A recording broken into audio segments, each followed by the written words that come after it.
उदासित्वा बोध व्हावे अपत्या परिपाजवी प्रेम रसा महाराज या सद्गुरु रामदासा जय जय रघुवीर समर्थ.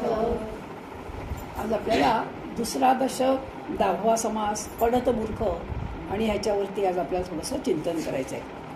पहिला जो समास आहे तो मूर्ख लक्षणांचा आपण पाहिला आणि समर्थाने म्हटले मूर्ख लक्षणं त्यागार्थ, म्हणजे त्याचा तुम्ही त्याग केला पाहिजे आणि म्हणून त्यांनी ती लक्षणंसुद्धा 47-48 सांगितली आहेत.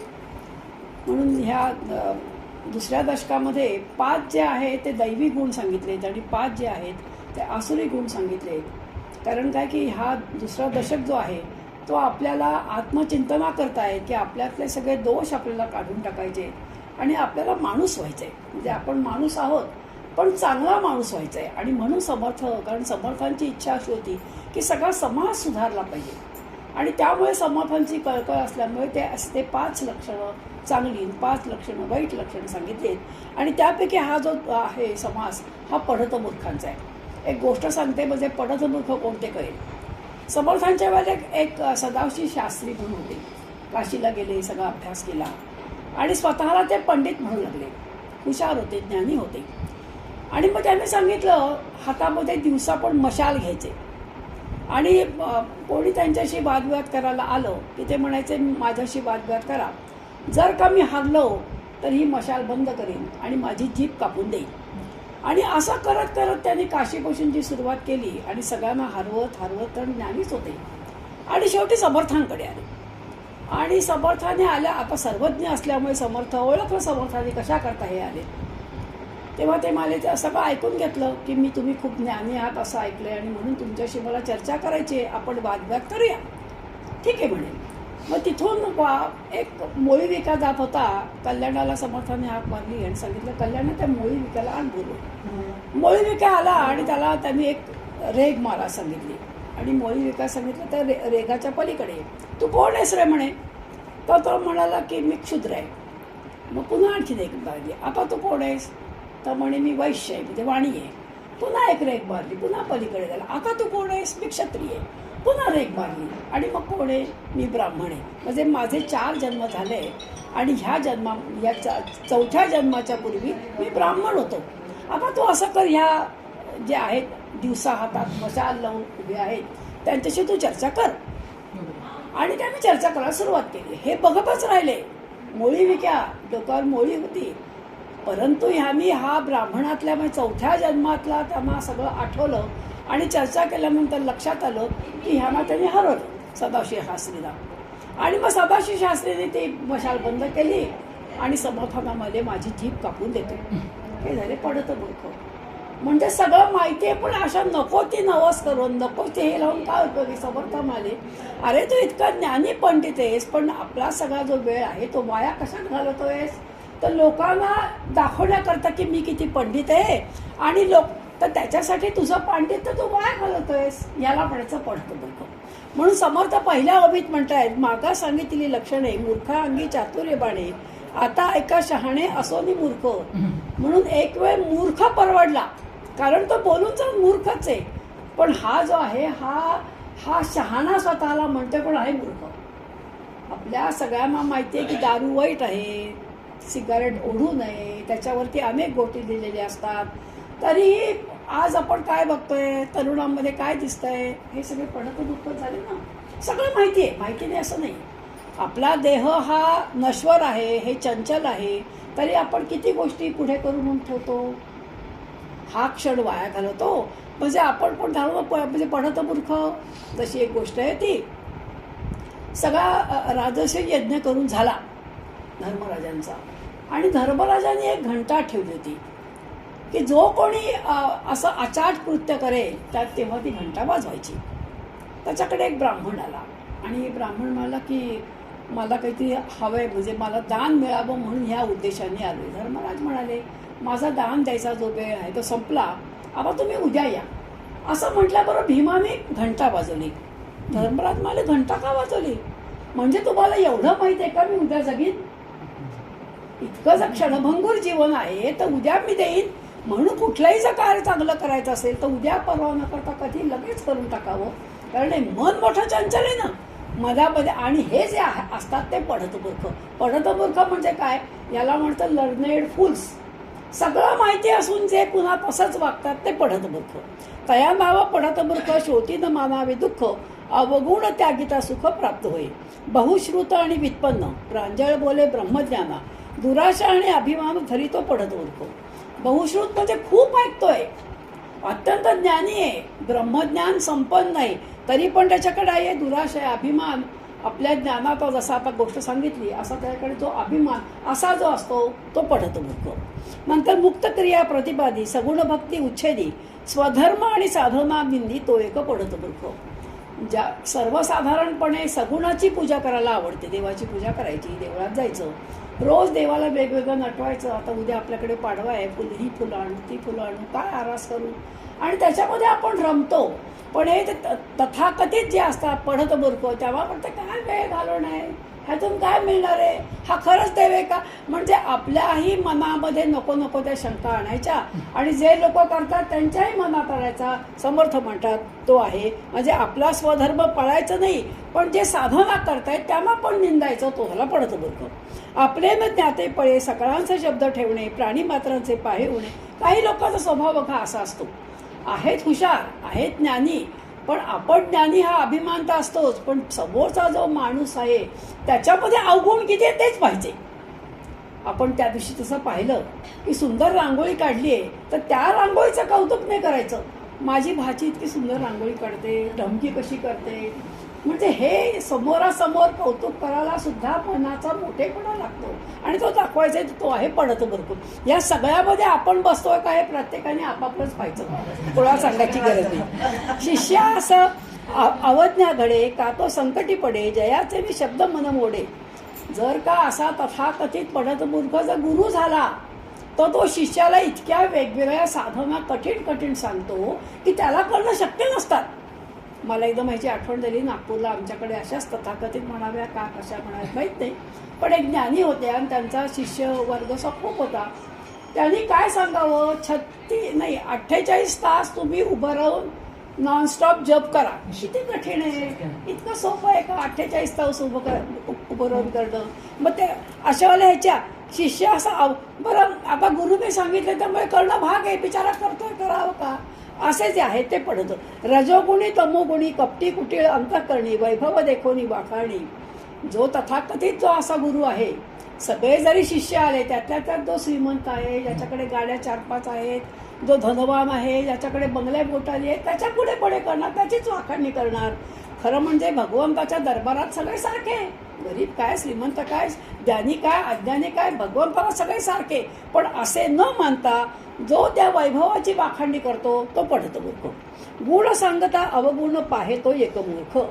नंतर समूल ग्रंथ पाहिल्या वेळं उगाच ठेवी जो दूषण. काही लोकांना सवय असते, अहो दासबोध काय साधा आहे का सोपा आहे, पण आता तुमच्या लक्षात येईल की दासबोध फक्त वाचायला सोपा आहे, परंतु इतका हा सोपा नाही. हा अध्यात्म ग्रंथ आहे, हा अद्वैत ग्रंथ आहे, पण जो न बघता न पाहता पहिल्यांदा वाचायचं आणि ठरवायचं. म्हणून समर्थांनी पहिल्या सभासभच म्हटलेलं आहे की तुम्ही पहिल्यांदा म्हणजे पहिलं हे वाचा आणि मग ठरवा हा पूर्ण वाचायचा की नाही तर तुम्ही वाचूच नका, म्हणजे कटकट नको. आणि म्हणून ते असं म्हणतायत की तुम्ही सगळा हा ग्रंथ वाचून मग ठरवा की आपण काय करायचं. लक्षणे ऐकून मानी पीठ मत्सरे करी खटपट नीती न्याय उद्धट तो एक पढत मूर्ख. म्हणजे हे जेव्हा ह्याच्यामध्ये जे नीती न्याय सांगितलेत, आता समजा जर असा पढत मूर्ख असेल त्याला हा समास आवडणारच नाही, पण सगळ्या चुका त्याच्या आपण दाखवतोय ना, तो पहिले काय दासबोधात लिहिलंय समर्थांनी, कारण स्वतः पढत मूर्ख आहे. म्हणून समर्थ म्हणतात लक्षण ऐकून जो म्हणतो की हे सगळं वेडेपणाचं आहे तो पढत मूर्ख. नंतर जाणपणे भरी भरे आला क्रोध नावरे क्रिया शब्दासांतरे तो. क्रोध तर काय न बोलणंच बरं. एकदा एकाने काशीला झाला, काशीहून जाऊन आल्यानंतर त्यांनी मावंद ठेवलं, आता काशी सोपी हो, इथून गेलं विमानाने की काशीला पोचतोय. पण पूर्वीच्या काळी ह्या यात्रा फार कठीण होत्या. एकदा तो गेला येईपर्यंत काही खरं नाही, म्हणून ते मावंद करायचे. मावंदमध्ये आता ह्यापुढे बोलायचं नाही, आपण उलट करतो, बाबंद करतो, म्हणजे सगळ्यांना बोलवतो, चहा पाणी देतो, प्रेझेंट घेतो, आम्ही जाऊन आलो वगैरे वगैरे.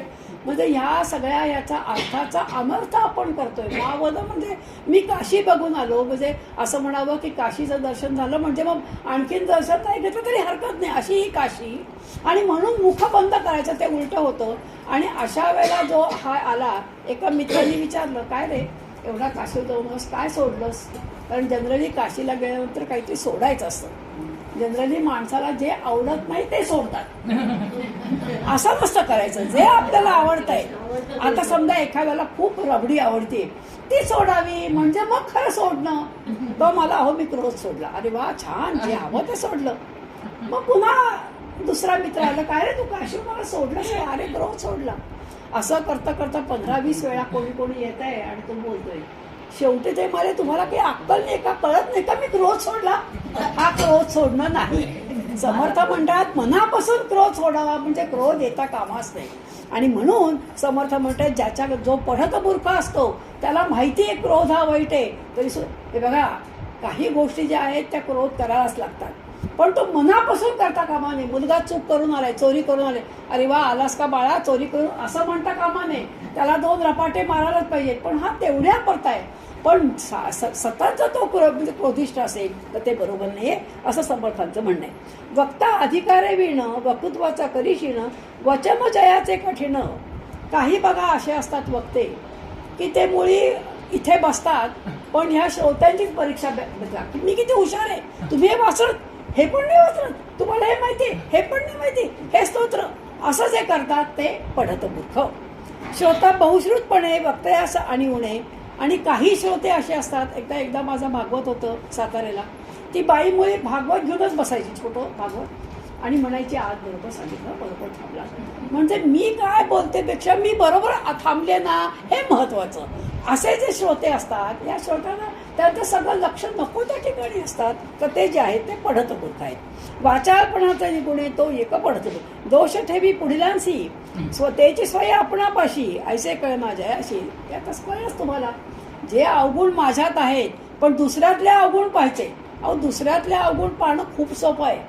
म्हणून हा जो दर्शक आहे, हा हे स्वतःचं आत्मपरीक्षण करण्याकरता असा दर्शक आहे की माझ्यामध्ये काय दोष आहेत, आणि नुसते दोष पाहून उपयोग, ते दोष आपण काढून टाकले पाहिजेत. अभ्यासे निगुणे सकळ विद्या जाणे जनास निवगू नेणे तो एक पडतो म्हणून. हस्त बांधीचे ऊण तंते लोभे मृत्यू भ्रमराते. म्हणजे एवढा मोठा हत्ती या कोळ्याच्या तोंडातून निघणाऱ्या जाळ्याने कधीतरी अडकू शकतो का हो? केवढा हत्ती आहे. म्हणून त्यांनी म्हटले हस्त बांधीचे ऊण तंते लोभे मृत्यू भ्रमराते. ऐसा जो प्रपंच गुंते. आम्ही प्रपंचामध्ये अजिबात गुंतलेलो नाहीये असं तोंडाने म्हणायचं, पण प्रपंचामध्येच गुंतायचं कसं? तुकाराम महाराज होते. आणि तुकाराम महाराज हे संत कसे असतात बघा, महासंत म्हणजे त्या जीवाचं भलं काय आहे हे संतांना कळत असल्यामुळे ते मागे लागून त्याच्याकडनं काम करून घेतात. शेजारी एक शेठजी राहायचा, दरवेळेला ते म्हणायचे काय चालणार वारीला नाही हो, तुमचं बरं प्रपंच नाही, काही नाही, उठावं निघावं, माझं असं नाही आहे. एवढा मोठा घरचा प्रपंच, नंतर एवढं मोठं दुकान, हे सगळं टाकून मी कसं येणार? मी नाही येणार. दरवेळेला ह्यानी म्हणावं, दरवेळेला त्यांनी नाही म्हणावं. एकदा त्यांनी पाहिलं तुकाराम महाराजांनी, ते लांबून शेठजी येत आहेत, आता मला विचारायला आलेत, कारण मी आता आलोय ना वारीहून, कशी झाली वारी. त्यांनी काय केलं, झाडाला आवळून बसले. आता तो आला आणि मला की शेठजी कशी काय झाली वारी? छान झाली वारी. मग कोणी आजारी बिजारी? एक 5 मिनिटं झाले, हा काही सोडत नाही आहे त्या झाडाला. अहो असं काय करते, झाड सोडणं, अहो काय करू, झाडाने मला पकडून ठेवते, मी कसं सोडणार? असं आपण म्हणतो. आम्हाला खूप इच्छा आहे व निराते यायची, पण काय करायचं आहे, प्रपंचाने आम्हाला धरून ठेवले. मग ते लक्षात ठेवा, कोणी कोणाला धरलंय? आज तुम्ही सगळ्या जणी आलात ना, खरं एवढं बाहेर होऊ नये, हे टाकून तुम्ही आलात ना, म्हणजे तुम्हाला गोडी वाटली ना, म्हणजे प्रपंचाने तुम्हाला धरलंय का? तशा थोड्याफार प्रत्येकाला कामं असतात, थोडीफार दुखणी असतात, गुडघे दुखतच असतात, डोकं दुखतच, पण त्याच्यावर देहबुद्धी सोडून आपण यायला पाहिजे. आणि जे हे करतात आणि जो असं म्हणतो म्हणजे तुम्ही तुम्हाला फसवत असता. तुम्ही देवाला फसवत नाहीये, तुम्ही समर्थांना फसवत नाहीये, तुम्ही तुम्हाला फसवता. बरं घरी जो राहील तो तरी काय सारखं मनात म्हणत असेल मी गेलो नाही पण काय करावं बुवा, तिथे तर सगळं सांगत असतील, म्हणजे घरी कामात लक्ष नाही, इथेही तो आला नाही, त्याच्यापेक्षा उठावं इथे बसव, काय खरंय ना. असे जे आहेत ते पडत बरं असं समर्थ म्हणतायत.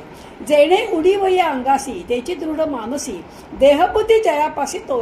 ही जी देहबुद्धी आहे ना ही माणसाला सोडतच नाही. मग आपण तुम्ही जर का सकाळी उठलात आणि मनात विचार केला आज आपण नाही जाऊ बुवा, काही बरंच वाटत नाही, ते ॲसिडिटी इतकी वरती येते, काय करावं असं जर म्हटलं ना तर ते खूपच त्रास देईल. पण तुम्ही जर असं म्हटलं काही नाही बरं वाटतंय, काय होणार आहे, जास्तीत जास्त येऊन त्रास होईल पण 1 तास चांगला जाईल.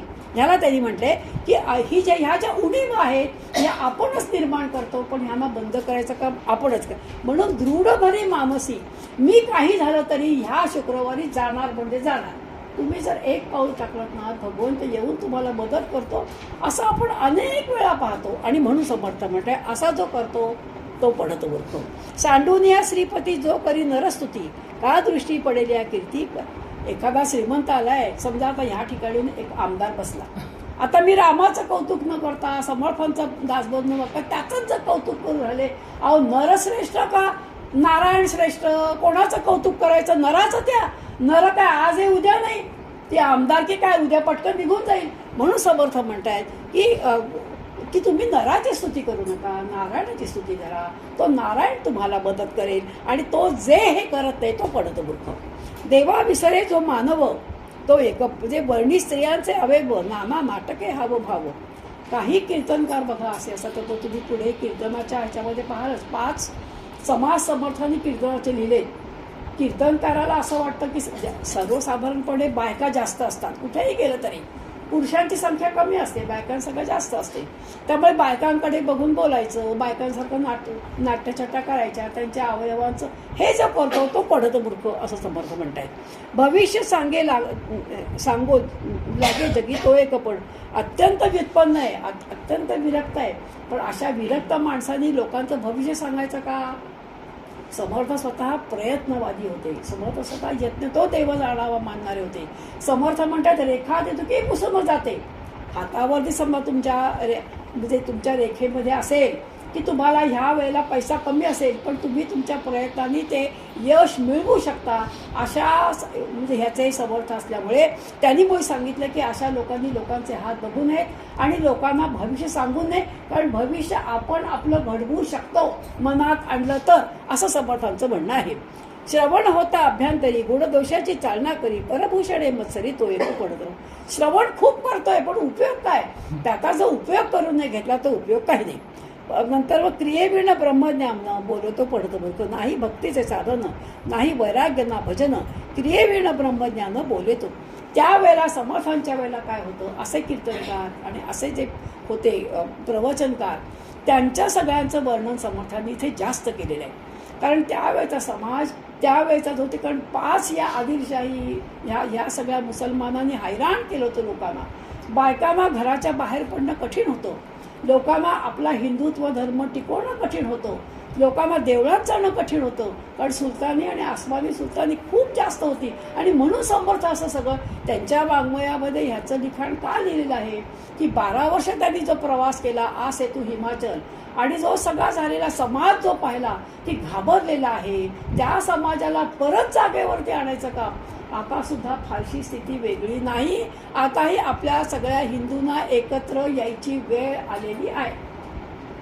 आज काय चित्र दिसतंय, आज आपण हिंदू विखुरलेले आहोत आणि जो समाज विखरायला नकोय तो समाज सगळा एकत्र आलाय. त्यामुळे मागच्या आणि आजच्या स्थितीमध्ये काही एक फरक नाही आहे. आणि म्हणून समर्थ म्हणतायत की त्या अशा प्रकारे जो वागतोय तो पडत मूर्ख आहे.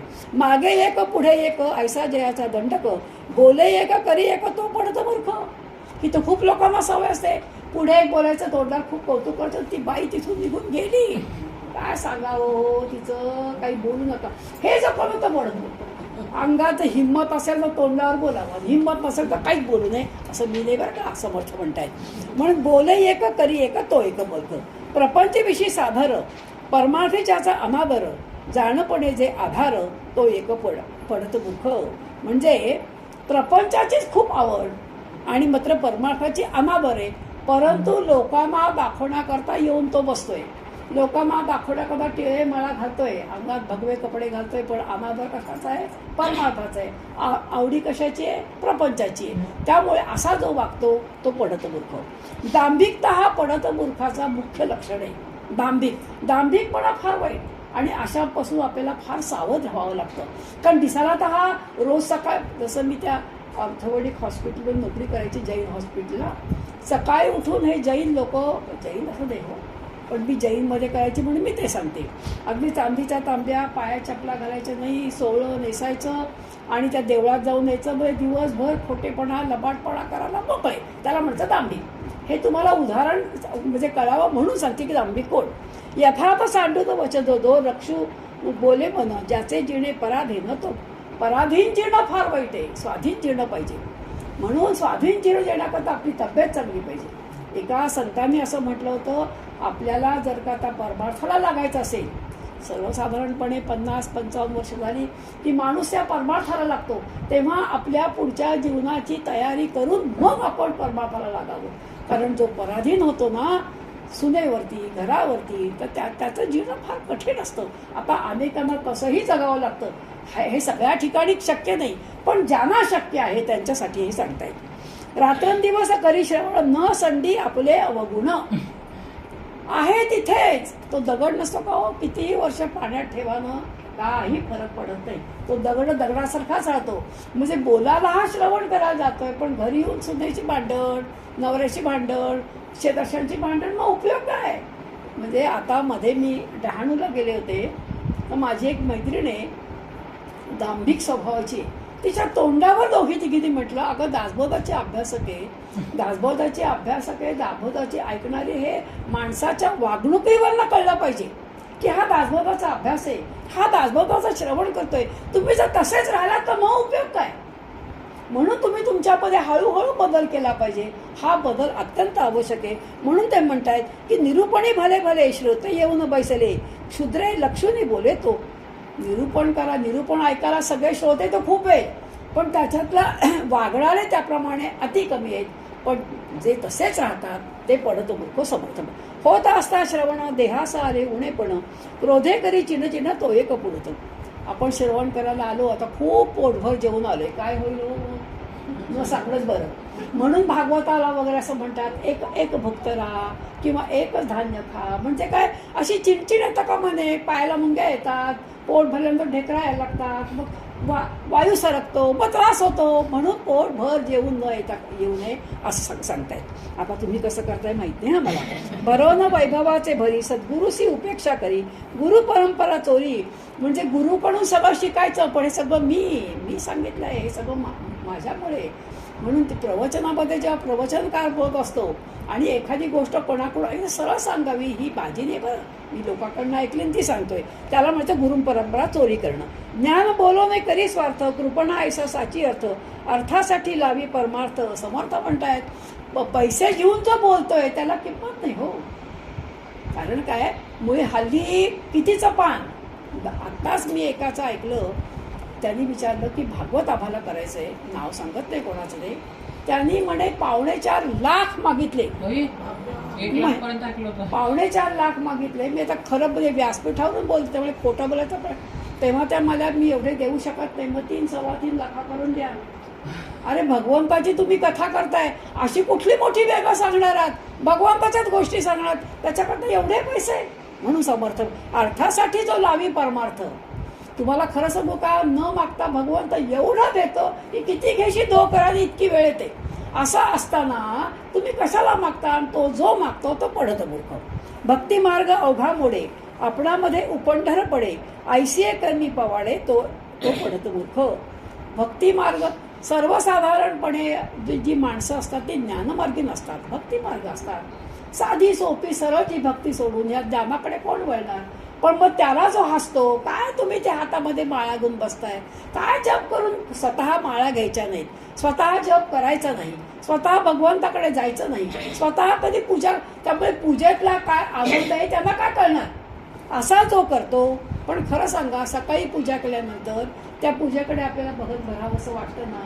कधी कधी आपण किती खुश होतो की आपणच ती फुलं आणतो, आपणच हार करतो, आपण त्या देवाला वाहतो, आपण त्याला हवा तो प्रसाद तो खात पण नाही, आपणच खातो. पण त्या दिवशी आपल्याला किती आनंद मिळतो. हा जो भक्ती मार्ग आहे, तर तो जे करतो त्याला कशाला हसायचं आहे, त्याच्या मार्गाने त्याला जाऊ द्या, तू तुझ्या मार्गाने जा. हे जो करतो तो पडतो मूर्ख, असं समर्थ म्हणतायत. प्रपंच गेला हातीचा, देश नाही परमार्थाचा, वेशी देवा ब्राह्मणांचा तोय. म्हणजे प्रपंच तर करतच नाही, कारण दाखवायचं मी परमार्थ करायचा. बरं, परमार्थही कसा करावा न कळल्यामुळे हाही गेलं आणि तेही गेलं. दोन्ही ठिकाणी माणूस आपला उपाशी आणि सगळ्यांचा द्वेष करायचा, असा जो आहे तो पडतो मूर्ख. त्यागावया अवगुण बोलिले पडत मूर्खाचे लक्षण, विचक्षणे निवून पूर्ण क्षमा केले. मला क्षमा करा, मी तुम्हाला ही पडत मूर्खांची लक्षणं सांगतोय, पण तुम्ही ही मी का सांगितले की तुम्ही त्याचा त्याग करा. तुम्ही त्या म्हणजे तुमच्यात जर गुण नसतील तर चांगलंच आहे, पण असतील तर तुम्ही त्याचा त्याग करा. परत परममूर्खा माझी मूर्ख, जो संसारी मानी सुख, या संसार दुःख ऐसे दुःख आणिक नाही. ज्याला असं वाटतं की ह्या संसारामध्येच खरं सुख आहे, असा जो मानतो तो पडतो मूर्ख. संसार म्हणजे इंगळाची गादी म्हटलंय ना, विंचवाची गादी म्हटलंय. आपल्याला सुख वाटेपर्यंत दुःख कधी येतं सांगता येत नाही. म्हणून कधी म्हणून ती कुंती म्हणते, मग देवा मला द्यायचं असेल दुःख देवावा, तू सुख काही देऊ नकोस. त्याची पुढे निरूपण जन्म दुःखाचे लक्षण, गर्भवासा दारुण, असं म्हणून हा पडत मूर्खाचा जो समास आहे, म्हणजे 2 दशक आपले आज 1 तारखेला संपले. आता 3ऱ्या दशकाला आपण सुरुवात करूया. पहिला दशक जो आहे तो आपल्या सगळ्यांना माहिती आहे, स्तवनाचा, तो सगळा आपण केला. दुसरा जो दशक आहे, हा दुसरा दशक जो आहे हा कशाचा आहे, तर त्याला चांगलं माणूस बनवायचं आहे, म्हणून समर्थांनी सगळी लक्षणं सांगितली. तिसरा जो हा जो आहे तर तो जो आहे हा स्वगुण परीक्षा. आता आपणच आपली परीक्षा पाहिजे. समर्थांचा जो सगळ्यात जो भर असेल तो स्वतःलाच आजमायचे. प्रचितीवरती फार महत्त्व समर्थ आहे त्याला, म्हणून समर्थ म्हणतायत आपणच आपली परीक्षा करायची. पहिला जो समास आहे हा जन्म दुःख निरूपण. आपल्या घरी एखाद्या स्त्रीला एखादं लहान मूल झालं की आपण केवढा आनंद मानतो, पेढे वाटतो, थाटात म्हणजे बारशी करतो, आपण सगळे जातो. पण समर्थांनी पहिलंच वाक्य काय म्हटलंय बघा, जन्म दुःखाचा अंकुर. आपण अंकुर म्हणजे काय, आपण बीज लावतो आणि तो अंकुर फुटला की केवढा आनंद होतो. आपल्या तुमच्या ह्याचं जे झाड असतं, आंब्याचं झाड असतं, त्याला लगेच अंकुर येत नाही, नारळाला लगेच अंकुर येत नाही, पण तो अंकुर आला की आपल्याला केवढा आनंद मिळतो. समर्थ म्हणतात जन्म हा दुःखाचा अंकुर आहे. त्याच्याकरता एक गोष्ट सांगते, मी तुमच्या लक्षात येईल. एका गावामध्ये एक माणूस गेला आणि तो भाड्याने राहायला लागला. म्हणाला की माझ्या मुलीकरता मी आलोय, एखाद्या वर्षाकरता मला भाड्याचं घर द्या. बरं म्हणून भाड्याचं घर घेतलं. आपण त्या मुलीचं लग्न जमलं. मग ते मला आम्हाला आणखीन वाढवून द्या. मुलीचं लग्न जमलंय, त्यांनी आणखीन वाढवून दिलं. मग पुन्हा ते म्हणाले आता तिला दिवस गेले, आता बारसं करायला, बाळंतपण करायला पाहिजे, पुन्हा वाढवून दिलं. मग मुलगा झाला. मग काही दिवसांनी आता त्याचं मुलगी वगैरे आली झाली. आता ती नोकरी करते, म्हणजे मला राहायला भाग आहे. मग झालं, लग्न झालं त्याचं. असं करता करता करता करता 1 वर्षाकरता घेतलेलं घर 30-35 वर्ष झाली तरी हा घर सोडत नाहीये. म्हणून मग त्यांनी काय केलं, समन्स पाठवले की हा घर सोडत नाही. मग समन्स पाठवले, त्यांनी फाडून टाकले. दुसरा समन्स पाठवला, तोही फाडून टाकला. मग त्यांनी अशी दिली कोर्टाने ऑर्डर, ज्या ठिकाणी जिथे असेल ज्या परिस्थिती मग त्याला उचला आणि घेऊन या. कळला का अर्थ ह्या सगळ्या गोष्टीचा? जेव्हा आपण लहान योनीत होतो तेव्हा देवाला म्हटलं किती छान योनी आहे, त्याच्याकडे बुद्धी आहे, त्याला शक्ती आहे, आणि आमच्या कुठल्या या योनी आम्हाला हे दे, आम्हाला मानव जन्म दे. म्हणून मानव जन्म आपण घेतला आणि मानव जन्म घ्यायच्यानंतर आपण कशा जन्माला आलो हेच विसरलो. म्हणून भगवंत वाट बघतोय की कधीतरी या प्रपंचातून सुटेल आणि मला थोडा तरी वेळ देईल. हा काही वेळ देत नाहीये, जशी गोष्ट सांगितली. म्हणून तो समज पाठवते. डोळ्यातली ताकद कमी करतोय, आम्ही चष्मा लावतोय. तोंडातले दात पाडतोय, आम्ही दुसरे दात लावतोय. कानातली शक्ती कमी करतोय, आम्ही दुसरे कान लावतोय. पण आम्ही काय करतोय, आम्ही प्रपंचाचा उपभोग घेतोय. शेवटी परमेश्वर चिडतोय, तो म्हणतोय जिथे असेल असं. कारण हा नालायक माणूस आहे, हा काहीही प्रपंचात नुसता प्रपंच करत बसलाय. मला मागे लागून त्यांनी ही योनी घेतली, उपयोग काय केला? जिथे आहे तिथे उचला आणि आणा त्याला इकडे. म्हणून त्यांनी म्हणजे जन्म दुःखाचा अंकुर.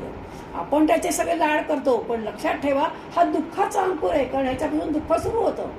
आता माझ्या मामीच्या लहान नातवाला आम्ही दोघी पाहायला गेलो. 13 का 14 वर्षांनी तिच्या मुलीला मुलगा झाला. केवढा आनंद, कारण खूप प्रयत्न करून झाले, लाखो रुपये खर्च करून झाले आणि मुलगा झाला म्हणून बघायला गेलो. सांगितलं घरी मूल नाही, कुठे गेलंय, त्याचं बिलिरुबिन वाढलंय म्हणून त्या दवाखान्यात ठेवलंय. जन्म दुःखाचा अंकुर. जन्म झाल्यापासून दुःखाला सुरुवात होते माणसाच्या. पण आपण काय करतो, आपण त्याला अहो केवढ्या दिवसांनी मुलगा झाला, पहिले लग्न जमत होतं, ते लग्न जमलं, मग मुलगा झाला, आनंद मानतोय. म्हणून तुम्ही दुःख करू नका असं आपण लक्षात ठेवा. हा दुःख जन्म शोकाचा सागर. समर्थांच्या ओव्यांमध्ये एक अशा नुसत्या अशा रत्नासारख्या आहेत. तसा सागरामध्ये किती प्रकारचे रत्न असतात, हो अनेक प्रकारचे असतात. तसा शोकाचा सागर आहे. आता त्या दिवशी त्या मुलाला आम्ही दवाखान्यात बघायला गेलो, सगळं सांगितलं लवकर बरावी, पण तरी केवढा शोक हा. जन्मलेल्या मुलाला नेऊन त्या दवाखान्यात ठेवायचं, सगळा तो बरा झाला, घरी आला, पण शोकाचा सागरच आहे ना. कधी काय होईल सांगता येत आहे का. पुन्हा शोकासागर. जन्म भयाचा डोंगर. भय तर भयंकर आहेच, पण मरणाचं भय सारखंच आहे. बाकी तसं काही रोज उठल्यापासून झोपेपर्यंत भयच आहे. आज तर 2 वर्ष आपण भयग्रस्त होतो की तो कोविड आपल्या घरात येतोय का आणि आपल्याला त्रास देतोय का. म्हणजे भयाचा डोंगरच झाला ना.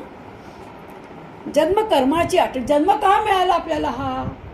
बघा 2 प्रकारचे आहे, एक लीला विग्रह आणि एक कर्म विग्रह. विग्रह म्हणजे शरीर. आपल्याला जो जन्म मिळतो हे आपल्या मागच्या जन्माच्या वासनेमुळे जन्म मिळतो. शेवटी जशी आपली वासना असेल त्याप्रमाणे आपल्याला जन्म होतो.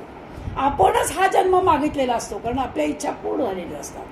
परंतु हे जे संत असतात किंवा जे भगवंत असतात त्यांचा लीला विग्रह असतो. म्हणजे त्यांचा जन्म कशामुळे होतो, तर काही कारणासाठी ते जन्माला येतात. काय तसा त्या कृष्णाने सगळ्या त्यावेळेला गरज होती, इतक्या सगळ्या राक्षसांना मारलं आणि मग तो निजधामाला गेला.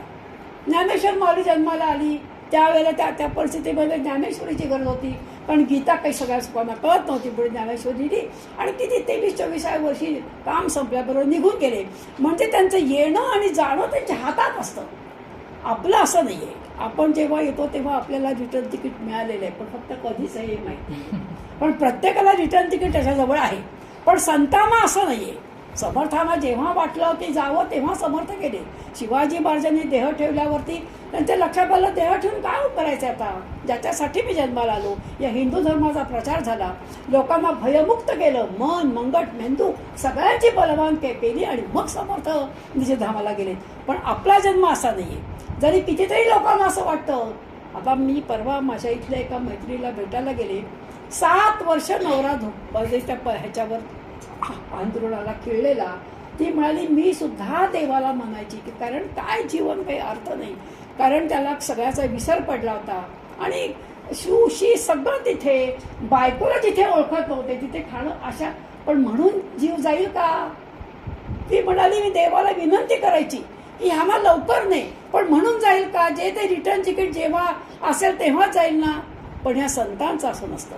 संतांनी कसं असतं, आपल्या हातात त्यांचं मरण असतं आणि म्हणून ते म्हणतात की जन्म कशामुळे येतो, आपल्याच कर्मामुळे. आपण म्हणून वासना कमी करूया, इच्छा कमी करूया, आशाकांक्षा कमी करूया, जे मिळेल त्यात समाधान मानूया. कारण ती सूक्ष्म वासना कधी येईल काही सांगता येत नाही. जरा काही एखादं चांगलं पाहिलं मनामध्ये, पण त्या मनातल्या मनात तोंडात येणार नाही. पण नाही बाई आपल्याकडे तशा प्रकारचं नाहीये, किती सुंदर देवघर आहे, पण ही पण जी वासना आहे, पण ही सात्विक वासना आहे, पण शेवटी वासना झाली ना. आणि जर का ते देवघर आपल्या घरात नाही आलं आणि देह पडला तर त्या देवघराकरता परत जन्म घ्यायला पाहिजे. म्हणून वासनाच नको, इच्छाच नको, इतकी सूक्ष्म आहे. म्हणून तर समजा ती सूक्ष्म कशी आहे सांगण्याकरता पण गोष्ट सांगते. हा काही पूर्ण होणार नाही समास, पण जेवढा होईल तेवढा सांगायचा प्रयत्न करते. एका राजाला बघा 4 बायका होत्या. एक जी बायको होती पट्टराणी होती, तिच्यावर त्याचं खूप प्रेम होतं. दुसरी जी बायको होती त्या ती कधी कधी तो आपला फिरा बिरायला न्यायचा. तिसरी जी बायको होती त्याला तो कधीतरी न्यायचा. आणि चौथा बायको तो कधीच कुठे न्यायचा. कळला का अर्थ काय तो. त्याच्या 4 बायका होत्या. आता हा अगदी म्हणजे अस्थिपंजर झाला. आता हा जाणार, वैद्याने सांगितलं आता राजा तर काही जिवंत राहणार नाही, हा जाणार. पहिल्या बायकोला विचारलं काय गं माझ्याबरोबर येणार का, मी जाईल तेव्हा. नाही म्हणे मी कशी येणार, भीतीने येणार. दुसऱ्या बायकोला विचारलं, ती मालिक प्रश्नच नाही माझा, कारण तुम्ही माझ्या कधी फार प्रेम केलंच नाही. दुसरी तिसरी चौथी बायको बोलली मी तुमच्याबरोबर येणार. अर्थ कळला काय तो? पहिली बायको म्हणजे देह, देहावरती अत्यंत प्रेम. ते मला मी देह सोडून कशी येणार म्हणून प्रश्न असते. दुसरी बायको म्हणजे संपत्ती, कधी कधी असते म्हणून ते संपत्ती करता तो राजा तिला कधी कधी न्यायचा. तिसरी बायको म्हणजे कीर्ती. बरं, कीर्ती ही सोडून ती मला मी तुम्हाला कशी, हे सोडून मी कशी येणार. आणि चौथी बायको म्हणजे परमार्थ. म्हणून आपल्या बरोबर कोण येणार? आपण केलेला परमार्थ येणार. आपण किती लोकांना जेवायला घातलं, किती लोकांचे डोळे पुसले, किती लोकांना मदत केली, ते बरोबर येणार. म्हणून चौथी बायको बरोबर येणार. म्हणून सूक्ष्म शरीर जे आहे ते आपण न जपता ही 3 शरीर जपतो, ज्याचा उपयोग काय, नाव कीर्ती काय. एकदा माझ्या मैत्रिणीचा हा आला होता पेपरामध्ये, फोटो आणि छापून आला. त्या अक्का वेलणकर आठवते ना आपण ज्यांचं केलं त्या दिवशी. अक्का वेलणकर ती म्हणाली की तू हे पाठवून दे, कारण त्या माझ्या गुरु आहेत. मी पाठवली की मला शिवाय देतील, तू पाठव. म्हणून मी तो कागद त्यांना माझ्या ह्याच्याबरोबर स्वाध्यायाबरोबर पाठवला. त्यांचं काय उत्तर आलं असेल मला. त्या म्हणाल्या, आज हा कागदामध्ये तू कौतुक म्हणून तुझा फोटो बिटोय, उद्या ह्या कागदाचा उपयोग काय होईल, शी पुसायला होईल. ही अशी कीर्ती आहे. मग ही कीर्तीच्या मागे लागावं का आपण? मग आपण कशाच्या मागे लागावं? ही जी चौथी बायको आहे जी आपल्या बरोबर येणार आहे. म्हणून आपण असं कार्य करावं की जे आपल्या बरोबर आहे थोडंसंच करावं. जो आपण जप करू, जो आपण नेम करू, जी आपण भक्ती करू, ते आपल्या बरोबर येणार. जी आपण लोकांना मदत करू, किती साड्या घेतल्या, काही बरोबर येणार नाही. अहो, इतकी श्रीमंत आहे, त्यांच्याकडे 3 कपाटं भले चुलीत घाला त्या कपाट. उलट किती गरिबांना तिने साड्या दिल्या, ते येईल. कारण तिला जास्त आवश्यकता आहे.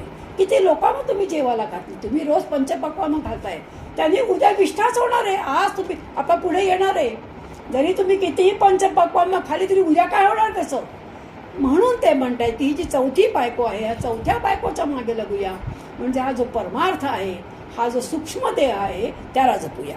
जन्म जीवासी बंधन, जन्म मृत्यासी कारण, जन्म हेची अकारण कथा. जीवाला बंधन कशाचं आहे? तर जीवाला जन्म, आपण जन्म घेतला म्हणून बंधन आहे. जन्म घेतल्यामुळे लग्न करावं, लग्न केल्यामुळे मुलं पास झाली, आणि बंधामध्ये माणूस आता तुम्ही अडकलात अडकायलाच पाहिजे. गोड अडक नाही, पण लक्षात ठेवावं इथून आपल्याला सुटायचं पण आहे बरं. नुसतं अडकायचं नाहीये, कारण अडकणं फार सोपं आहे, सुटणं फार कठीण आहे. आणि त्याप्रमाणे जन्म सुखाचा विसर, जन्म चिंतेचा आगर, जन्म वासना विस्तार विकारण. या वासना ज्या आहेत त्या वासना वासुदेवी वसुदे. म्हणून वासना करा, पण ती कुठे करावी? भगवंताची करावी. जन्म जीवाची अवदसा, जन्म कल्पनेचा ठसा, जन्म लावेचा वळसा. म्हणजे ज्या त्यावेळेला अजूनही लहान खेडेगावामध्ये डाकिणी आणि हा जो सगळा ह्याचा खूप आहे. आता माझी जी कामवाली बाई आहे तिला मी इतकं शिकवते, काहीही तिच्या मते म्हणजे तिच्या नवऱ्याला भूतानी का जाखिणीने कोणीतरी त्याला पकडलंय, कुठे कुठे जात असते. आणि आता लक्षात आलं काही नाही, त्याला डायबिटीस.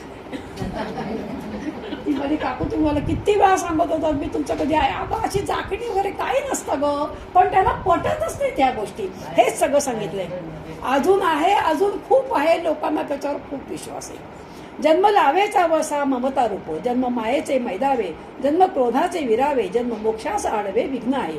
जन्म जीवाचे मीपण, जन्म अहंतेचा गुण, जन्म हेची विस्मरण ईश्वराचे.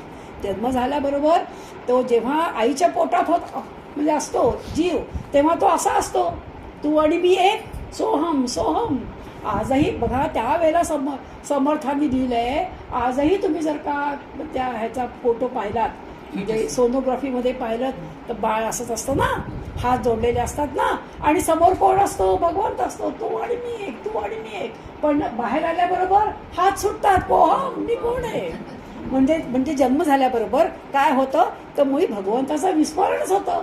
आणि हे होऊ नये म्हणून लहानपणापासून मुलांना आपल्या नातवंडांना आपण संस्कार घातले पाहिजे. जन्मकाळाची काकडी, जन्म विषयांची आवडी, जन्म दुराशेची बेळी.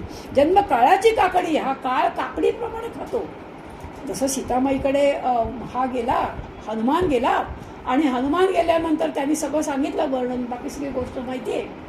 आणि जेव्हा गेल्यानंतर तो म्हणाला की तू काळजी करू नकोस बस, म्हणजे आई तुला आम्ही आत्ता सगळे येऊ आणि आम्ही तुला उचलून घेऊन जाऊ, तू काही काळजी करू नकोस. तेव्हा ते मला तुला अजून माहीत नाही राक्षस कसले भयंकर राक्षस आहेत, ते वाटेल ते करू शकतात, आणि तुम्ही या अशी माकडं. तुम्हाला काकडीसारखे खातील. आणि म्हणून जी हनुमंतांनी केलेली आहे, आज शनिवार आहे का, नाही शुक्रवार, म्हणून हनुमंतांनी जी केलेली आहे लीला, काय लीला केली त्यांनी दाखवून दिलं. या काकड्या नाही आहेत, हे महान आहे. म्हणून त्यांनी म्हटलंय ही या काकडीप्रमाणे काळ आपल्याला रोज खातोय, रोज एक एक दिवस संपतोय, म्हणजे काकडीप्रमाणे खातोय कधी. अशा समर्थांनी, किती सुंदर समर्थांनी बघा म्हणजे ह्या ओव्या लिहिल्या आहेत. जन्म हा अति कुशीळ नरकपतन, पाहता शरीराचे मूळ या ऐसे नाही अमंगळ, रजस्वलेचा जो विटाळ त्यामध्ये मला कौतुक असं वाटतं की समर्थांनी हे गायनाकाजी वगैरे कुठे शिकले. म्हणजे जे आत्मज्ञान संपन्न असतात ना त्यांना सगळं ज्ञान झालेलं असतं. समर्थ जेव्हा बाईला दिवस राहतात तेव्हा त्याची हे संपते, रजस्वला थांबते. आणि त्याचा विटाळ जो घट्ट विटाळ होतो म्हणजे काय आहे, म्हणजे बाळे ना, तो रजस्वीलाचा विटाळ आहे ना. म्हणून ते आता ह्या खालच्या ओवीमध्ये आपण ज्याला म्हणजे हे देह म्हणजे सुंदर आणि जे म्हणतो ते कसं आहे हे समर्थ आम्ही त्याला अत्यंत म्हणजे आपण आपले डोळे उघडून टाकलेले आहेत. रजस्वलाचा जो विटाळ त्यामध्ये जन्मयासी, अत्यंत दोष ज्या विटाळा त्या विटाळाच्याची पुतळा, तेथे निर्मळपणाचा सोहळा केवीकडे. हे निर्मळ तुम्ही कसं म्हणता, ते काय आहे हे खूप सांगायची गरज नाही. रजस्वलेचा जो विटाळ त्याचा आळून झाला जकाळ, त्या गाळाचेच केवळ शरीर आहे. वरी वरी दिसे वैभवाचे, अंतरी पोतडे नरकाचे, जैसे झाकडे चर्मकुंडांचे उघडताच नये. इथे मला आठवणशी झाली, माझ्या एका मैत्रिणीच्याकडे एक मृत्यू झाला. खास माझी मैत्रीण होती आणि मी तर त्या मृत्यूच्या जिथे तिला ठेवलं होतं त्या जावेकडे मी तिथे गेले पण नव्हते. तिला एका खोलीत ठेवलं होतं कारण ती आंघोळ करता करता गेली.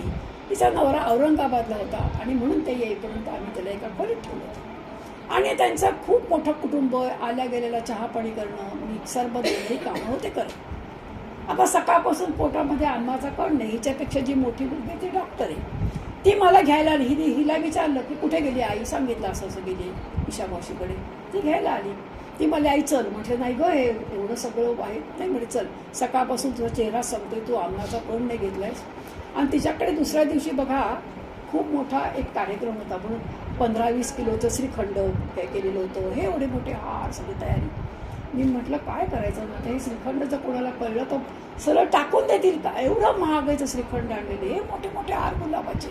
मी सगळं तिला अंजूला म्हटलं आपण सगळे घेऊन जाऊ आणि अंत्यविधीला देऊन टाकू. आपण सांगू नये कोणाच्या घरचं आणलंय, काय त्याचं काही. बरं दुसऱ्या त्या खोलीत ठेवलेलं ह्या इथे काय होणार आहे.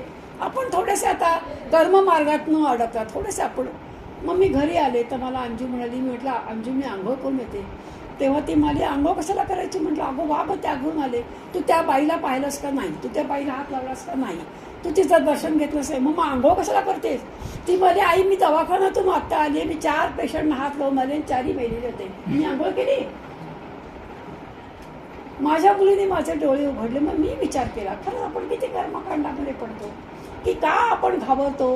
कारण काय की आपल्याकडे असा मृत्यू येईल. ती जवळ तू त्या खोलीत गेलीच नाहीस. हे का मला आठवलं, ज्या रजस्वलेच्या वेळा तिने सांगितलं आई हे नुसती कातडी काढली की आत काय आहे. आपल्याला बाहेर दिसतं पण तिला आपण रजस्वला म्हणतो, तिला लांब बसवतो, तिच्या हातचं पाणी पित नाही.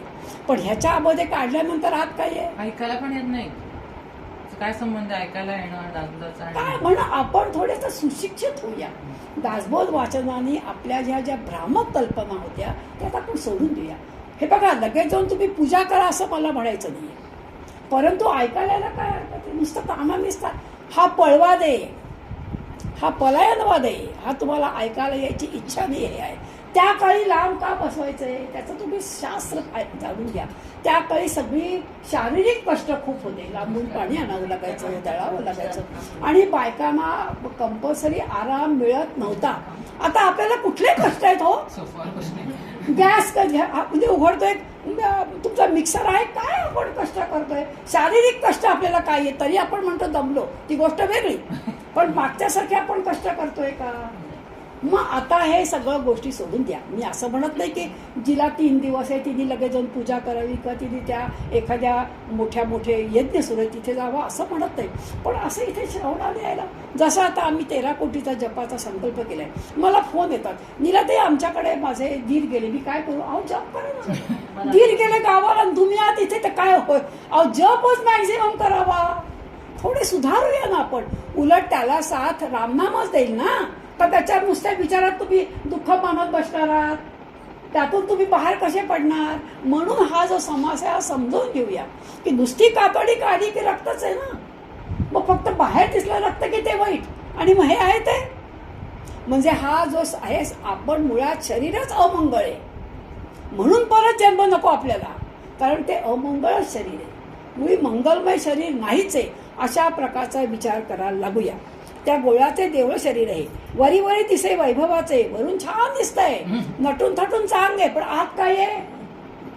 कुंड धुता जसं चर्मकुंड कसं असतं, तो जो चपला शिवणारा असतो त्याचं ते कुंड असतं बघा, जे चप्पल अशी आत काढतो मग तो बाहेर काढतो मग चप्पल, तर ते त्या समर्थ म्हणतायत ते कुंड तरी आपण धुवू शकतो, पण हे आतलं जे कुंड आपण धुवू शकतो का? जे मल मूत्र सगळ्यांनी भरलेलं आहे. आपण शरीर साफ करू, वेगवेगळे साबण आणू, वेगवेगळे तुम्ही योजना करू, पण आतलं शरीर जे आहे ते कसं साफ करणार? ते घाणेरडच आहे, ते अमंगळच आहे. अस्थि पंजर उभा, किती सुंदर म्हटलंय. तसं त्या मेडिकलला मुलं जेव्हा अभ्यास करतात तेव्हा तो बघा असा पुतळा असतो, सांगाडा असतो. समर्थ म्हणतात तो पहिला सांगाडा आहे, त्याच्यामध्ये नाड्या घातल्या आहे, त्याच्यामध्ये व्हेन्स घातल्या आहे, त्याच्यामध्ये आर्टरीज घातल्या आहे, त्याच्यामध्ये रक्त फिरवलंय, त्याच्यामध्ये मास लावलाय, म्हटलंय की हे शरीर. आणि मग मेद मासे सरसावीला सांदो सांदी भरू दे, अशुद्ध शब्दे शुद्ध नाही, तेही भरले असे देही, नाना व्याधी भर. नुसतं तेवढं आहे का? पोटात जंत आहे. तुम्ही जर का हात मारत तर अनेक प्रकारचे आता ह्या ताईंना माहिती असेल आहे ना, हातावरती काय आहे, पोटात काय आहे, सगळं भरलेलं आहे. आणि तरी आपण काय म्हणतो, काय सुंदर ग दिसते ती. एक खूप मोठा फिलॉसॉफर होता आणि त्याची बायको अति सुंदर होती, फॉरेनमधली गोष्ट आहे. तो खूप मिरवायचा, त्याला अभिमान होता आपल्या बायकोसाठी सुंदर बायको नाही. एकदा कसा जो मित्र होता तेव्हा त्यांनी काय केलं, त्या बायकोला आणि त्याला आपल्या लॅबॉरेटरीमध्ये बोलवलं आणि त्या बायकोचा चेहरा जो होता तो सूक्ष्मदर्शक यंत्राखाली दाखवला. अनेक खड्डे, अनेक सुरकुत्या, तो मला एवढी बायको पण घाणेरडी. समर्थ हेच सांगतायत आपल्याला की ज्याला तुम्ही सुंदर म्हणताय, नरकाचे कोठार भरले, आत बाहेर लिटबिडले, मूत्र पोतळले जमले दुर्गंधीचे.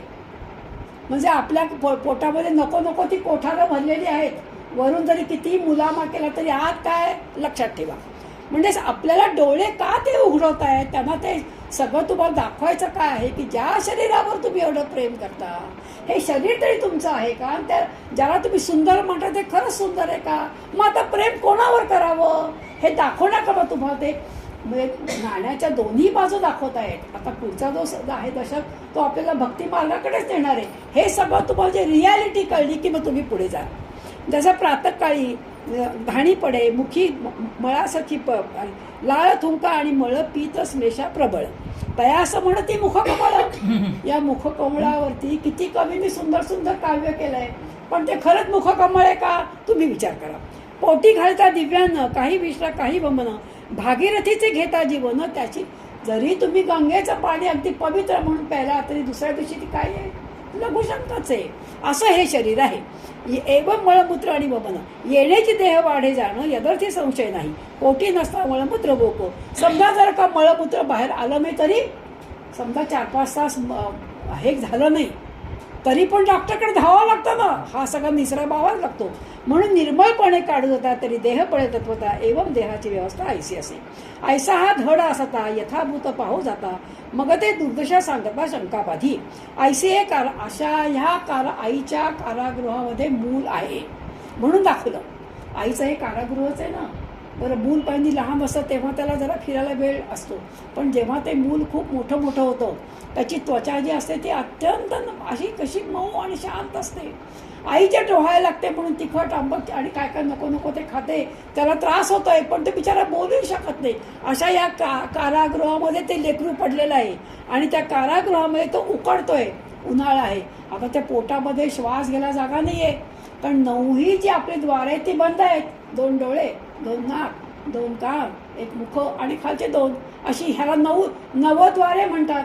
ती 9 द्वारही बंद आहे म्हणून त्या या डोक्यातून घेतो श्वास. लक्षात ठेवा, लहान मूल नाकातून श्वास घेत नाही, या इथून श्वास घेत असतो. जे योगी असतात, योगांचा जो प्राण असतो तो इथून जातो बाहेर.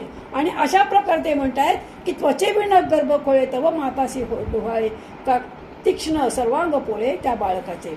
बांधले चर्माचे गोटाळे तेथे विष्ठेचे पेटाळे, रस उपाय वंकदाळे होत असे. विष्ठा मूत्र माती पीत नाकी तोंडी निगती जंत, तेने दिर्बुदले चित्त अतिशयसी. ऐसिये कारागृही प्राणी पडिला अत्यंत दाटणी, कळवळून म्हणे चक्रपाणी आता इथून मला सोडो, कंटाळलो, मला जायला जागा नाही, मला फिरायला जागा नाही, मला नाक श्वास घ्यायला जागा नाही, माझे संबंध कातडी त्रास होते, हे हे देवा तू आता इथून मला सोडव. देवा सोडविसी येथून तरी मी स्वहित करीन. इथून तू एकदा मला बाहेर सोडलास ना की तू काळजी करू नको, माझं स्वहित मी करून घेईन. गर्भ हा पुन्हा आता मला गर्भवास नको. तर कुठे वाटतंय जशी बाई तेव्हा कळा सोसत असते तेव्हा तिला असं वाटतं काय कटकटे हा नरदेह का प्रत्येक जण त्यातून गेलाय माहितीये. आता तर काय म्हणा इतक्या वेगवेगळ्या निघाल्या आहेत तरी सुद्धा कळा काही वेळ द्याव्या लागतातच. आणि मग तेव्हा ती म्हणते नको आता पुन्हा जन्म दुसऱ्याचा, बस एक मला पुरे. पण 4 वर्ष ती पुन्हा तसं तो म्हणते गर्भ हा साचुकने पुन्हा न येथे. ऐशी दुखावून प्रतिज्ञा केली तेव्हा जन्मवेळ पुढे आली. माता आक्रोंद लागली. त्यावेळेला एवढे काही सोयी नव्हत्या हो आताच्या सारख्या. आता किती सोयी आहेत. प्रसूती वेदना फार द्याव्या लागत नाहीत, लगेच सिजरिंग करून टाकतात. पण त्यावेळेचं काय काय होतं शेवटी त्या मुलाला आतमध्येच तुकडे तुकडे करून बाहेर कसे काढतात याचा संबंध विभत्स वर्णन समर्थाने केले ते मी काही वाचत नाही. ऐसे टोके तोडिले बाळके प्राण सोडिले. काही मुलं तिथेच नेसून भरून जायची, काही आयाही भरायच्या, काही मुलंही भरायची. अशा प्रकारे मृत्यू पावला आपण मातेचा घेतला प्राण, दुःख भोगले दारुण गर्भवासी. तथापि सुकृते करूनी मार्ग सापडला योनी, तरी अडकला जाऊनी कंठस्कंदी मागुता. काहीतरी भगवंताची कृपा असेल किंवा काही चांगला योग असेल म्हणून तो एखाद्याला वाचला किंवा त्याचा जन्म होतो. पण त्या काळी समजा 10 म्हणजे गर्भारपण झाली तर 2-3 जगायचे. आपल्या आजारवर सांगायच्या ना 11 मुलं झाली पण हातात किती आली 3-4 कारण बाकी सगळे अशी जायची. तेव्हा एवढ्या सोयी नव्हत्या म्हणून. तये संकोचित पंथी बळोची काढून काढती, तेणे गुणे प्राण जाती बाळकाचे जाता प्राण अंती होय विस्मरण, तेणे पूर्वील स्मरण विसरवून गेला. गर्भी म्हणे सोहम सोहम, बाहेरी पडता म्हणे कोहम, ऐसा कष्टी झाला बहु गर्भवासी. दुःखावर पडा होता झाला, थोरा कष्ट बाहेरी आला, सवेच कष्ट विसरला गर्भवासाचे. ज्या ज्या काही त्याने आणाभाका दिल्या होत्या आईच्या पोटात सगळा विसरला बाहेर आली. आणि सगळं विसरला कारण हात पण सुटले, नमस्कार केलेले हात सुटले आणि आता गर्भवासाचा त्रासही विसरला आणि तो मायेमध्ये गुंतला. शून्याकार झाली वृत्ती, काही आठवे ना चित्ती, अज्ञाने पडिली भ्रांती, तेने सुखची मानिले. देह विकार पावले, सुख दुःखे झळंबले, असो ऐसे गुंडाळले माया जाळी. साया मायेमध्ये मस्त गुंतून गेला. ऐसे दुःख गर्भवासी होते प्राणी मात्रांसी, म्हणून या भगवंतासी. म्हणून त्याच्यावरती एकच उपाय आहे म्हणजे भगवंताला शरण जाणे. पुन्हा नको रे मला हा कारावास असं समर्थ म्हणतायत. जो भगवंताचा भक्त, जो जन्मापासून मुक्त, ज्ञानबळे विरक्त सर्व काळ, जो भगवंताचा भक्त असतो तो शहाणा असूज्ञ असतो आणि तो काय करतो लहानपणापासून मुक्त असतो. लहानपणापासून भगवंताची भक्ती करायला लागतो, अंगामध्ये ज्ञान बळ आणतो, विरक्ती आणतो आणि तो काय असतो आपल्या स्वतःच्या आनंदात असतो. ऐशा गर्भवासी विपत्ती निरोपिल्या यथामती, सावध होऊन श्रोती पुढे अवधान द्यावे. अशा प्रकारे हा पहिला समास जन्म मृत्यू निरूपण म्हणून सांगितलंय. ह्या पुढे जे 4 समास आहेत ते स्वगुण परीक्षा निरूपण म्हणून समर्थाने लिहिले आणि ते जे समास आहेत म्हणजे एक कादंबरी आहे. ते वाचताना असं वाटतं की अतिशयोक्ती की काय, कारण काय की एकाच माणसावरती एवढे प्रसंग येऊ शकतात का, अशा प्रकारचे प्रश्न आपल्याला पडू शकतात. काही ठिकाणी असे आपल्याला आठवतात किंवा आढळतात. पण काही ठिकाणी समर्थांनी म्हटलं ना खूप म्हणजे प्रवास केल्यामुळे अनेक गोष्टी त्यांनी ज्या पाहिल्या त्यातूनच त्यांनी हा दासबोध लिहिल्यामुळे अनेक गोष्टी जरी त्यांना त्या आपल्याला वाटताना अतिशयोक्ती वाटते पण ती अतिशयोक्ती नाही आहे. अनेक घरामध्ये आपण या गोष्टी पाहतो त्या कशा आहेत ते आपण पुढच्या वेळेला पाहूया. त्याचं नाव आहे स्वगुण परीक्षा निरूपण. हे 4 जे आहे समास ते मी भराभर 4 सांगेन कारण असं काही खूप सांगण्यासारखं नाही आहे. पण ते तरीच आपण का पाहायचं आहे मध्ये मध्ये हा 2रा दशक 3रा दशक का वाचायचा, कारण आपलं ते जीवन हे किती विदारक आहे आणि किती दुःखमय आहे हे समजण्याकरता म्हणून मग आपण भक्तीला लागो. जेव्हा हाताला आपण पोळलं ते पोळल्यानंतर मग म्हणून समर्थाने एक वाक्य, जो त्रिविध तापे पोळला तोची अधिकारी झाला. अरविंद किंवा समर्थ किंवा ज्ञानेश्वर हे जन्मल्यापासून मुक्त होते त्याच्यामुळे त्यांना भक्ती करावी हे सांगावं लागत नाही. पण ज्यांच्यावरती अशी संकट येतात, ज्यांचा जवळचा कोणातरी मृत्यू होतो किंवा एखादा करोडपती होतो, तो अगदी म्हणजे करोडपती होतो, किंवा जेव्हा अगदी आपल्या जवळचा माणूस आपल्याला सोडून जातो, एखादा चांगला मित्र आपल्याला सोडून जातो, तेव्हा आपण अंतर्मुख होतो की हे सगळं माझ्यावर का आलं, मी काय बरं चूक केली, आणि मग आपण भगवंताकडे लागतो. काही लोक मात्र ज्ञानी असतात, काही लोक असे असतात की काही लोकांचं पूर्व सुकृत असतं, म्हणून लहानपणापासून त्यांना आवड असते आणि म्हणून मग ते लहानपणापासून परमार्थाकडे लागतात. पण सर्वसाधारणपणे माणसाला अंतर्मुख करणारी एखादी घटना घडली, एखादा लांबचा जरी प्रसंग पडला, आता सुद्धा आपण जेव्हा हा कोविड जेव्हा झालं तेव्हा अनेक लोकांना रामरक्षा म्हणायला लागले, अनेक लोकांनी अनेक स्तोत्र पाठ केली, कारण ते आपल्यावरती येऊ नये, हे संकट आपल्याला येऊ नये. हा जो जागतिक जे होतं म्हणजे एपिडेमिक, त्याच्यामुळे लोक अंतर्मुख झाली. मग लोकांना खूप असं वाटायला लागलं, आता किती लोक रामरक्षा म्हणतात देवाला माहिती, पण त्या घराघरात लोक रामरक्षा, घराघरात भीमरूपी स्तोत्र, घराघरात अनेक स्तोत्र, घराघरामध्ये किती गोष्टी होत होत्या. या गोष्टीचं खरं म्हणजे आताही पालन व्हायला पाहिजे. पण ही रामरक्षा जी आहे आपण पाहिलीच की आपल्या सगळ्या अवयवांना रक्षण करणारी ती रामरक्षा आहे. बरं, आज गंमत म्हणजे अशी आहे, आज आता प्रतिपदा लागलेली आहे बरं का, आज अमावस्या नाही, आज प्रतिपदा आहे. कारण काय की तुमच्या एखाद्या मनात येईल की आपण अमावस्येला कसं बोललोय. खरं म्हणजे प्रत्येक तिथी ही महत्वाची आहे, कारण प्रत्येक तिथी भगवंतानेच निर्माण केली. त्याची गोष्ट सांगते म्हणजे काय, आमच्याकडे योगाचारी जनार्दन स्वामी एकदा किर्लोस्करवाडीला आमच्याकडे आले, तेव्हा मी हिच्या वेळेला प्रेग्नंट होती आणि आमच्याकडे आले मोठे योगाचारी आणि मोठे योगी होते ते. आणि माझ्याकडे माझे नणंद, नंडेचे यजमान, 4 मुलं असे घरात खूप पाहुणे होते. त्यांचा या सगळ्यावर विश्वास अजिबात नव्हता. ते इतके ज्ञानी होते, ते घरामध्ये आल्याबरोबर त्यांच्या लक्षात आलं या घरामधलं तर प्रकरण काय आहे. त्याने आंघोळ बिंघोळ केली आणि देवासमोर आले, देवा नमस्कार केला आणि त्यांनी मला म्हटलं, नीला माझ्या लक्षात आले तुझ्याकडे पाहुणे आहेत आणि तू पोटूशी आहेत, कारण ही 1 ऑगस्टची आहे आणि ते काहीतरी असे एप्रिल मे मध्ये आलेले, तर ते मग तू पोटूशी आहेस, त्यामुळे जो स्वयंपाक त्यांना करशील ना तो तू स्वयंपाक कर. अगं कांदा लसूण सो देवानेच निर्माण केलेले आहे ना, योगी आहेत बरं, योगी म्हणून प्रसिद्ध आहेत नागपूरचे आमचे, त्यांचे हे विचार आहेत, किती प्रगल्भ विचार आहेत बघा. आता त्यांच्याकरता मी कांदा लसूण केला नाही, पण त्यांचे हे विचार आहेत की मी योगी असलो म्हणून काय झालं, तू जे तू सगळ्यांकरता करशील ते मला वाट माझ्या करता. म्हणून प्रत्येक दिवस हा महत्वाचा आहे. प्रत्येक अमावस्या तरी काय, आपण मग दिवाळीच्या वेळेला अमावस्याची पूजा करतो.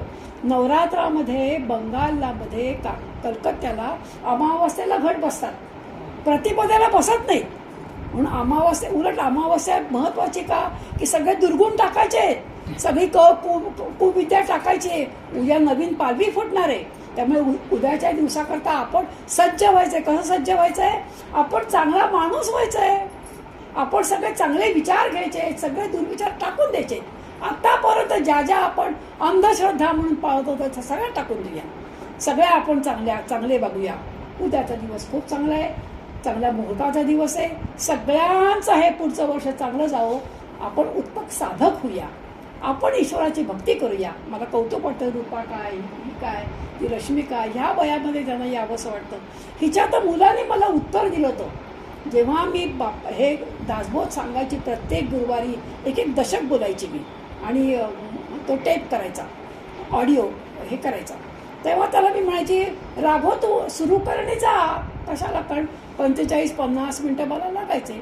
तो म्हणायचा, अगं आजी मी पुढच्या आयुष्यामध्ये जेव्हा डॉक्टर होतो मला कुठला वेळ मिळणार, तर मी तुझं ऐकतो ना, मला रेडीमेड सगळं ऐकायला मिळते. ही बुद्धी देवाने दिली त्याला. इतक्या म्हणजे 17-18 वर्षाचा मुलगा रोज ऐकायला. एकदा त्याची परीक्षा होती, म्हटलं राघव तू आता माझं ऐक, तू आता हे सुरू करणे जा, मला बंद करायला मी शिकली. त्या दिवशी गेला नाही, बरं झालं, कारण 2-3 पानच माझी उडून गेली, देवाने मला वाचवलं. पण तो मला, आजी मी माझी सगळी व्यवस्था केली आहे आणि मी सगळं ऐकणार. ही बुद्धी भगवंत देतो बरं, आणि अशी बुद्धी आपल्याला भगवंत द्यावी, त्याच्याकडे आपण ओढल्या जावे. त्या आपल्या हातून जास्तीत जास्त जप व्हावा, आपल्या हातून जास्तीत जास्त परमार्थ व्हावा, अशी भगवंतापाशी आपण प्रार्थना करूया. आणि आजचं जे आहे विवेचन ते मी आता आज इथेच थांबवते. जय जय